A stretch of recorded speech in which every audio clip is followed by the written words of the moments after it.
But what I gather is more people are beginning to say, "Hey, we love you singing, and man, I love to hear you preach. So I love your message." So because it's speaking to them and speaking to their heart. For years, people have heard Pastor Bob Joyce sing and felt the same impossible chill. The warmth, the phrasing, the gospel tremble, the way certain notes seem to fall out of him exactly like Elvis. The internet took that shiver and built a conspiracy around it. But when someone who knew Elvis's real voice finally listened closely, she did not hear proof that the king was alive. She heard something stranger, sadder, and more human, the sound of millions of people refusing to let him rest. The voice that wouldn't leave people alone.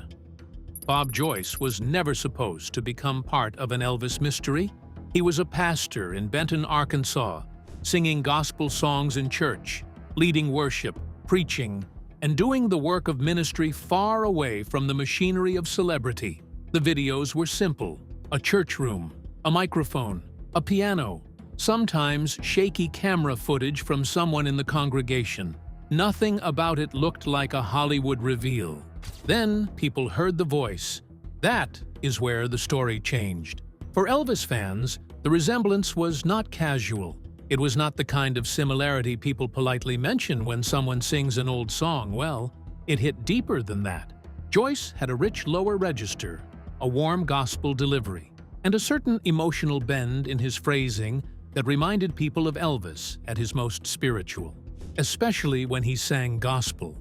That detail matters, because Elvis was not only the king of rock and roll, gospel was one of the roots of his entire sound. Long before Las Vegas jumpsuits, movie posters, and global fame, Elvis was shaped by church music, gospel quartets, southern hymns, country, rhythm, and blues, and the emotional sound of people singing like the song had to leave their body or break them from inside. So when Bob Joyce sang songs connected to that world, fans heard more than resemblance. They heard memory. And memory is dangerous when grief is still alive. A normal listener might say, "He sounds like Elvis." A grieving fan might ask, "What if it is Elvis?" That one question is where the internet took over. Clips spread, comments filled with disbelief, comparisons appeared. People slowed videos down, analyzed gestures, studied the face, the voice, the speaking cadence, the hands, the pauses, the emotion. Every detail became a clue, every denial became part of the mystery, every similarity became evidence. But here is the truth the internet usually avoids. A voice can be astonishingly similar without being the same man. And sometimes, the reason two voices sound alike is not because one person is secretly another. Sometimes, it is because both were shaped by the same musical soil. That is the real story. Elvis's voice was never a magic trick. People talk about Elvis's voice as if it arrived from nowhere. That is understandable. When someone becomes as famous as Elvis Presley, the world turns talent into mythology. It stops asking where the gift came from and starts treating the gift like lightning. Unteachable, untraceable, almost supernatural. But Elvis's voice had roots. It came from Tupelo. It came from Memphis. It came from church pews, gospel groups, black rhythm and blues, country music, and the emotional sound of the American South.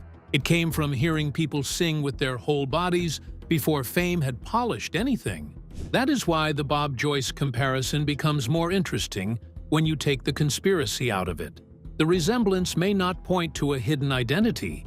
It may point to a shared tradition. Southern gospel singing has its own emotional grammar. The chest resonance, the slow phrasing, the way a singer holds a note slightly longer than expected, the tremble that can sound like pain, worship, or memory depending on the song. The habit of letting a phrase fall instead of landing it cleanly. The feeling that the singer is not performing above the music, but surrendering inside it. Elvis absorbed that. Bob Joyce appears to come from that same spiritual musical world. When two voices are shaped by the same kind of music, they can share qualities that feel almost genetic, not because they are the same person, but because they are carrying the same inheritance. That is what people miss when they reduce the whole story to, is Bob Joyce Elvis? It is the wrong question. The better question is, why does this kind of gospel voice still have the power to make people believe the dead have returned? Because the gospel was always built around return. Return to faith. Return to home. Return to the lost. Return to the promise that death is not the final word.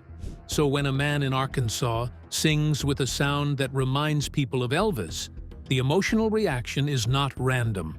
It is built into the music itself. The former teacher's real warning. The story of Elvis's former piano teacher works best as a moral witness, not as a conspiracy witness. The important thing is not whether she proved Bob Joyce was Elvis. She did not. In the source framing, she plainly does not believe that. What matters is that she could hear why people were shaken. That gives her role more weight. Anyone can dismiss believers as foolish. That is easy. It is also lazy. The more honest approach is to ask why intelligent, ordinary people could hear Joyce sing and feel something so intense that they began reaching for an impossible explanation. A teacher would understand that better than most. A teacher listens differently. She does not only hear a finished voice, she hears placement, breath, habit, phrasing, pressure, instinct, and where the sound lives in the body. She hears whether emotion is being added on top or rising from underneath. She hears what the singer learned, what he copied, what he inherited, and what he cannot help doing. So when she hears Bob Joyce, the shock is not, "This must be Elvis." The shock is, "I understand why people can't stop hearing Elvis in him." That is a much stronger twist because it respects the similarity without abusing it. She hears the chest resonance. She hears the gospel warmth. She hears the unhurried phrasing. She hears the way certain notes soften instead of snap shut. She hears something that does not sound like imitation because it is too natural. But then she reaches the harder truth. Those qualities did not begin with Elvis. Elvis became the most famous carrier of that sound, but he was not its inventor. He drew from churches, singers, traditions, and emotional habits that existed before him and continued after him. Bob Joyce can sound hauntingly close because he may be drinking from the same well. That explanation is less sensational than Elvis survived, but it is far more meaningful. It gives Elvis back his roots, and it gives Bob Joyce back his own life. Bob Joyce became a prisoner of someone else's grief. The saddest part of the Bob Joyce story is not the rumor. It is what the rumor does to him. Imagine standing in church to sing about God, only to know that some people in the room are not really listening to your message. They are studying you. They are comparing you. They are waiting for you to slip, blink, speak, or sing in a way that confirms a fantasy they brought with them before you opened your mouth. That is not admiration. That is a cage. Bob Joyce did not ask to become a vessel for Elvis' grief. He did not build his ministry around pretending to be someone else. His official pages point people toward sermons, music, worship, and faith. Yet the internet keeps pulling the story back to Elvis. That must be exhausting, because once a conspiracy attaches itself to a person, denial rarely works. If Joyce says he is not Elvis, believers can claim he has to say that. If he avoids the subject, they call it suspicious. If he sings gospel, they hear Elvis. If he ages, they compare timelines. If he asks for privacy, they treat privacy as proof. There is no clean exit. That is why the source's emotional idea is so strong. Bob Joyce has become trapped inside someone else's resurrection story. The word resurrection matters here, especially because this entire mystery lives inside gospel music. Fans are not only asking whether Elvis faked his death. Emotionally, They are asking whether the voice they loved could somehow escape death altogether. That is a very human wish. But when that wish gets placed onto a living person who never consented to carry it, love becomes pressure. Bob Joyce deserves to be heard as Bob Joyce, a pastor, a singer, a man with his own faith, his own history, his own congregation, and his own voice. The cruel irony is that the very thing people claim to love, the voice, is the thing they refuse to let belong to him. Why fans need Elvis to still be alive. Elvis died on August 16, 1977, but his absence never settled like an ordinary celebrity death. Part of that is because he was only 42. Part of it is because his final years were painful to look at honestly. Part of it is because Elvis was not simply a singer to his fans. He was attached to memory.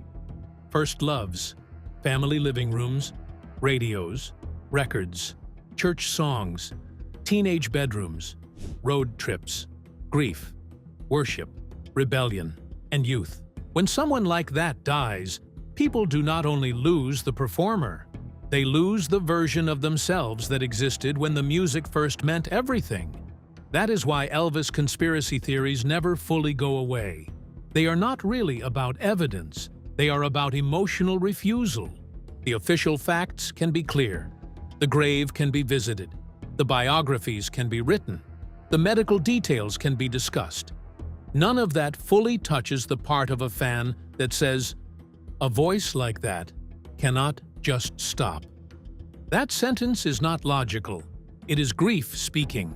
And grief is rarely logical.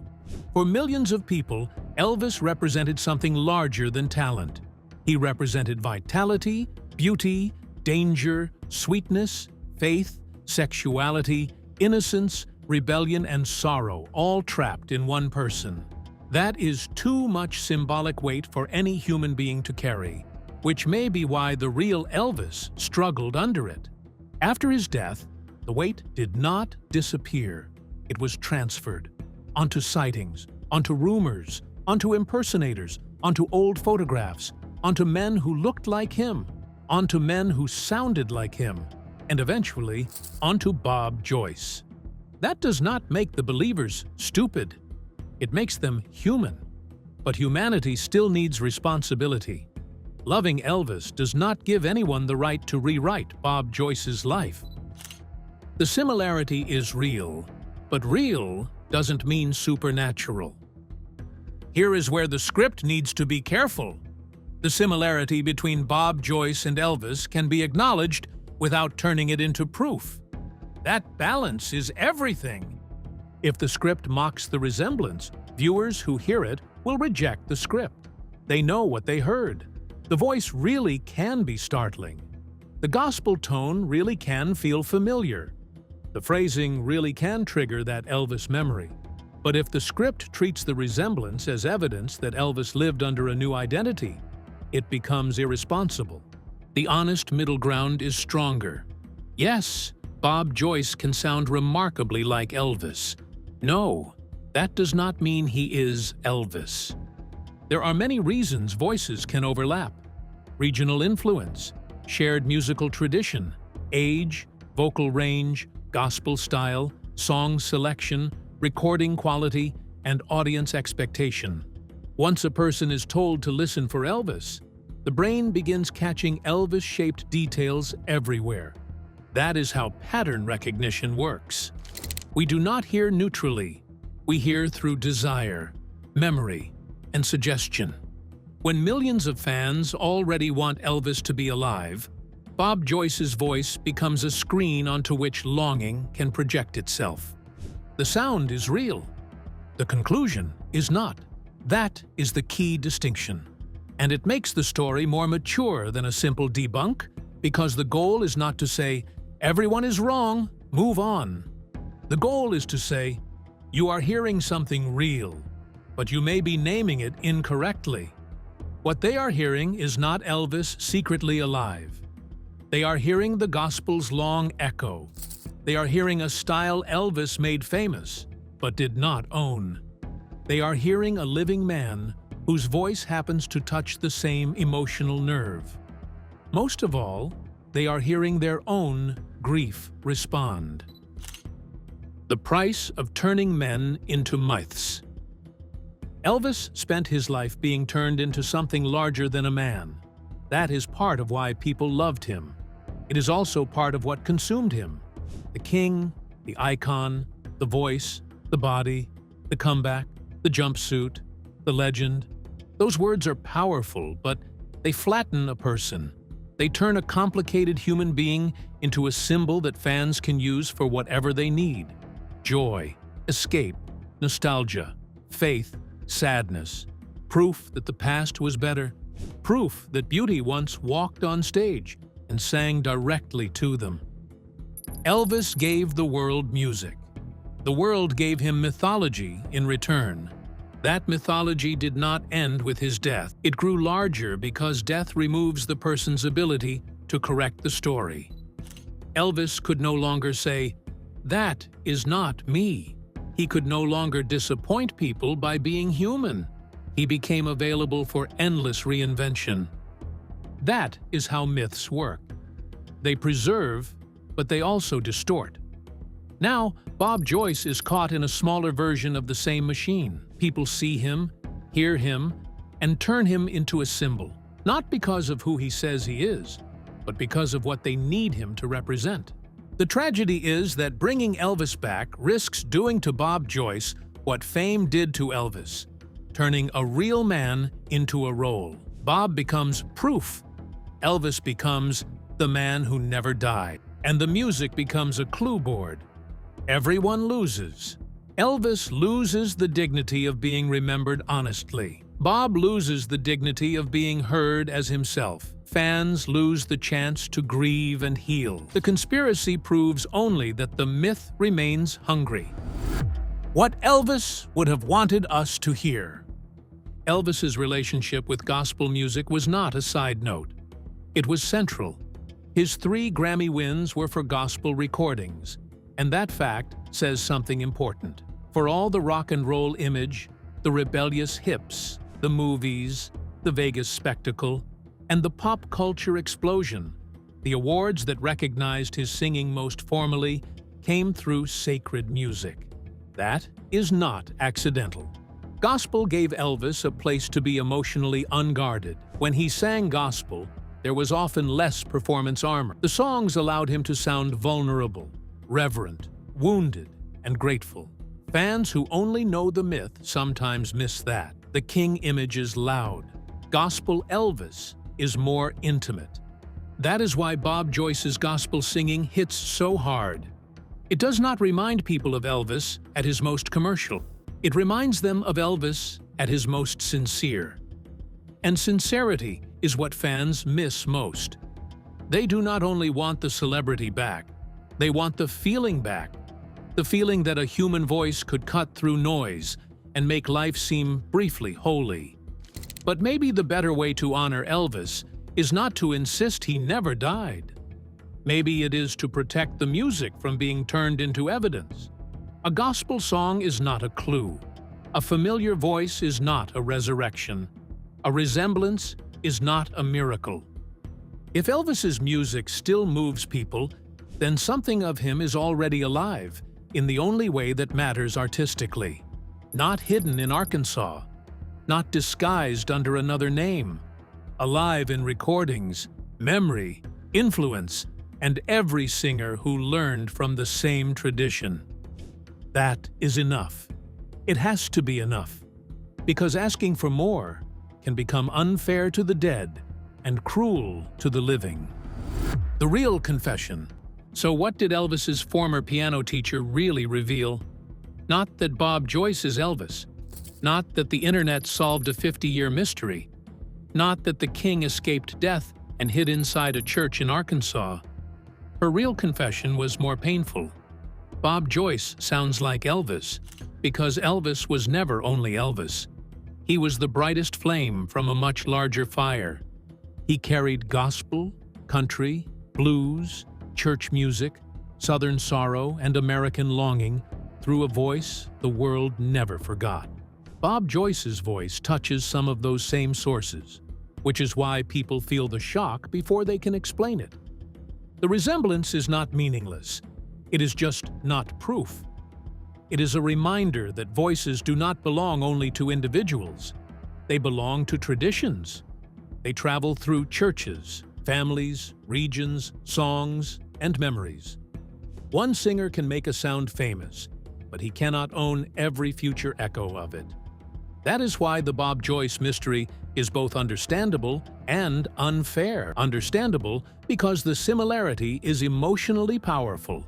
Unfair because Bob Joyce has been forced to carry a question he never created. The world lost Elvis once.